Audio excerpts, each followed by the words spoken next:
কঠিন সংকটে থাকা অর্থনীতি পুনরুদ্ধারে আগামী বাজেট তৈরির ক্ষেত্রে অন্তর্বর্তী সরকারের কাছে বিচক্ষণ সিদ্ধান্ত চায় সিপিডি। তাদের মতে পরবর্তী নির্বাচিত সরকার যেন বেকায়দা না পড়ে এই সরকারকে নিশ্চিত করতে হবে। সংস্থাটি বলছে, জুনের মধ্যে মূল্যস্ফীতি কমিয়ে ৬-৭% নামানো কঠিন হবে। তার উপর রুগ্ন আর্থিক খাত, রাজস্ব আয় কমপক্ষে ১ লাখ টাকার ঘাটতি, সব মিলে একটা হযবরল অবস্থার শঙ্কা তাদের। রিপোর্টে আরও জানাচ্ছেন রিজভী নওয়াজ। ২০২৫-২৬ অর্থবছরে বাজেটে সরকারের নীতিকৌশল কি হতে পারে তার একটা রূপরেখা দিয়েছে centre for policy dialogue CPD. গবেষণা সংস্থাটি বলছে, যে কোনো উপায়ে মূল্যস্ফীতি কমাতেই হবে। তবে ব্যাংকে আমানতে নিম্ন প্রবৃদ্ধি, টাকা ছাপিয়ে সরকারকে ঋণ দেওয়া, বেসরকারি বিনিয়োগে অনাগ্রহ, ফলে কর্মসংস্থান না হওয়া, সব মিলে সামষ্টিক অর্থনীতিতে গতি ফেরানো যায়নি এখনো। রপ্তানি আয়, রেমিটেন্স প্রবাহের নিম্ন গতি অর্থনৈতিক দুর্বলতাটাকে আরও প্রকট করে তুলেছে।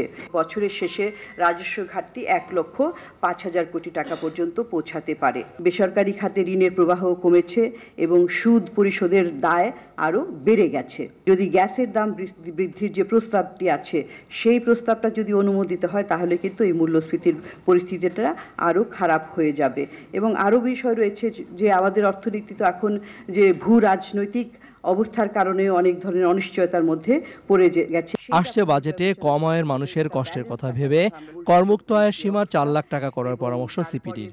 জুলাই বিপ্লবে হতাহতদের শিক্ষা এবং স্বাস্থ্যে সুরক্ষা দিতে বিশেষ বরাদ্দের কথাও বলেছে তারা। ২০২৪-এর জুলাই আন্দোলনের সময় আমরা জানি যে তথ্য হিসাবে দেখে আমরা জানি যে ১৪০০ নিহত হয়েছেন এবং ১৪,০২৫ জন আহত হয়েছেন।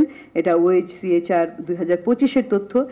এদেরকে, এই ক্ষতিগ্রস্তদের আর্থিক সহায়তার জন্য বাজেট থেকে একটি অংশ বরাদ্দ করা অত্যন্ত জরুরি। সিপিডি মনে করে, স্বল্পোন্নত থেকে উন্নয়নশীল দেশের কাতারে উত্তরণের চ্যালেঞ্জ মোকাবেলায় করণীয় ঠিক করতে নির্দেশনা থাকতে হবে আগামী বাজেটে। Rizvi Nawaz, channel I, Dhaka.